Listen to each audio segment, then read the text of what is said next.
এই দাঁড়াও দাঁড়াও, বিড়ালের ভাগ্যে যে শিখেছে রে, এই কথাটা নিশ্চয়ই তোমরা সবাই শুনেছো। হ্যাঁ, ঠিকই বললাম, কারণ আমি ছিলাম বিড়াল আর আমার ভাগ্যে শিখেটা ছিল আমার বান্ধবীর বিয়ের নিমন্ত্রণ খেয়ে।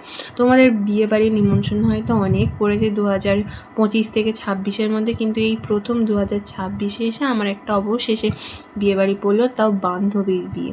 দেখো অনেক কিছুই ছিল স্টলে, তোমরা দেখলে ফুচকা ছিল, পাকোড়া ছিল, কফি ছিল। পাকোড়ার জন্য তো লাইন পড়ে গিয়েছিলো আর আমরা একদম ফার্স্ট ব্যাচেই খেতে বসে পড়েছিলাম। তো দেখো কী কী ছিল, ডিমের ডেভিল ছিল যেটা ভীষণই সুন্দর ছিল, একদম গরম গরম খাবার সার্ভ হচ্ছিল। তারপরে ছিল কড়াইশুঁটির কচুরি, আর তার সাথে ছিল চানা পানির, ছিল ফ্রাইড রাইস, চিকেন কষা। আমার তো একদম মজার আর শেষ নেই। একই বান্ধবীর বিয়ে, তারপরে পড়েছিল পাতে একদম সবই লেগ পিস পড়েছিল। তো একটা লেগ পিস চেয়েছিলাম, তো ঈশ্বর সহায় ছিল, তো দুটোই লেগ পিস পড়েছিল।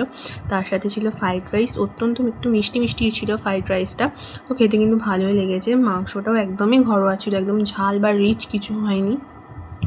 আর তো এটা দিয়ে খাচ্ছিলাম। দেখো আমি একটা বাইট নেওয়ারও চেষ্টা করলাম, যে যেমন সবাই করে নেয়। আমি পেরেছি কি না জানি না, তোমরা একটু কমেন্ট করে আমাকে অবশ্যই জানিও, আর সাবস্ক্রাইবটা কিন্তু করতে ভুলো না।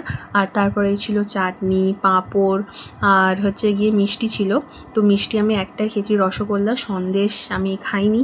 তো কেমন লাগলো ভিডিওটা অবশ্যই জানিও, আর এরকম ভিডিও তোমরা আরও দেখতে চাও কিনা অবশ্যই কমেন্ট করে জানিও।